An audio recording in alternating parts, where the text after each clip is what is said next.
నమస్తే అండి. నేను మీ రామకృష్ణ హాన్, ఆస్ట్రో న్యూమరాలజిస్ట్‌ని. అందరూ ఎలా ఉన్నారు? ఈ వీడియోలో ముఖ్యంగా నేను మీకు తెలియజేసే విషయం ఏంటంటే, జనవరి 16వ తారీఖున షష్ఠి.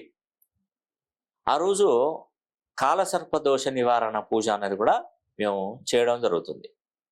మరి ఈ కాలసర్ప దోషాలు అనేది కూడా మనకున్నటువంటి గ్రహాల యొక్క స్థితిగతుల వలన అవి రావడం జరుగుతుంది. రాహువు తల భాగంగా, కేతువు తోక భాగంగా మనం చూడవచ్చు. ఎందుకంటే రెండు కట్ అయినటువంటి భాగాలు. వీటి మధ్యలో 7 గ్రహాల యొక్క స్థితిగతులను బట్టి వాళ్ళకి కొన్ని సర్పదోషాలను కూడా వారికి జాతకరీత్యా కలుగుతాయి. మనం కొన్ని ఇండివిజువల్గా మనం నిజ జీవితంలో జరిగేటువంటి సర్ప శాపాలు వేరే ఉంటాయి. అంటే పామును చంపడం కానీ, హింసించడం కానీ అలా చేసినప్పుడు కూడా మనకు నిజ జీవిత కాలంలో జరిగేటివి కొన్ని అయితే, మన జాతక కుండలి ప్రకారం జరిగేటివి కొన్ని ఉంటాయి. ఈ రెండు ప్రభావాన్ని చూపెడుతూనే ఉంటాయి. దీంట్లో కాలసర్ప దోషాలలో 12 రకాలు ఉంటాయి.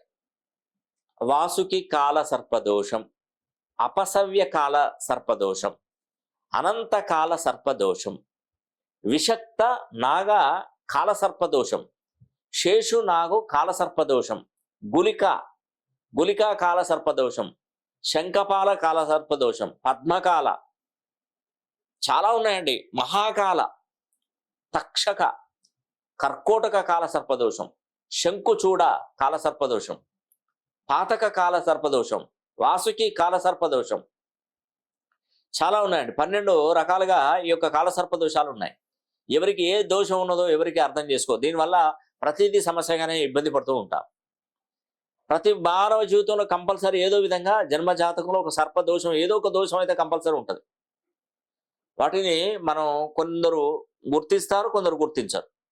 కాబట్టి ఏది ఏమైనా ఒకసారి మన నిజ జీవితంలో చేసినటువంటి కర్మలు కానివ్వండి, పావుని హింసించడం కానీ, మన జన్మ జాతకాన్ని బట్టి వచ్చినటువంటి ఈ యొక్క సర్పదోషాలు కానివ్వండి, ఏదైనా కానివ్వండి, ఈ జనవరి 16వ తారీఖున ఈ యొక్క సర్పదోష నివారణ హోమం ఉన్నది కూడా మేము తలపెట్టబోతున్నాం. మరి మీకు తెలిసినా తెలియకపోయినా ఈ సర్పదోషంలో ఒకసారి పాల్గొన్నట్టయితే మీకు ఉన్నటువంటి సమస్యలతో పాటు అన్ని రకాలుగా ఇబ్బందుల నుండి మీరు బయటపడే అవకాశాలు ఎక్కువగా ఉంటాయి. కాబట్టి ఈ యొక్క అవకాశాన్ని ప్రతి ఒక్కరూ సద్వినియోగం చేసుకోండి. నేను ఖచ్చితంగా మీకు తెలియజేస్తున్నాను.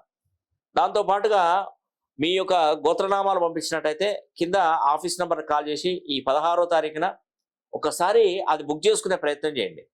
అలా చేయడం ద్వారా మీకు ఉన్నటువంటి సమస్యలన్నీ తగ్గుముఖం బట్టి తప్పకుండా మీరు అదృష్టవంతులు అవుతారని కూడా నేను మీకు ఈ వీడియో ద్వారా తెలియజేస్తున్నాను. ఈ వీడియో కనుక మీకు నచ్చినట్లయితే లైక్ చేయండి, షేర్ చేయండి, కామెంట్ చేయండి. సర్వే జన సుఖినో భవంతు.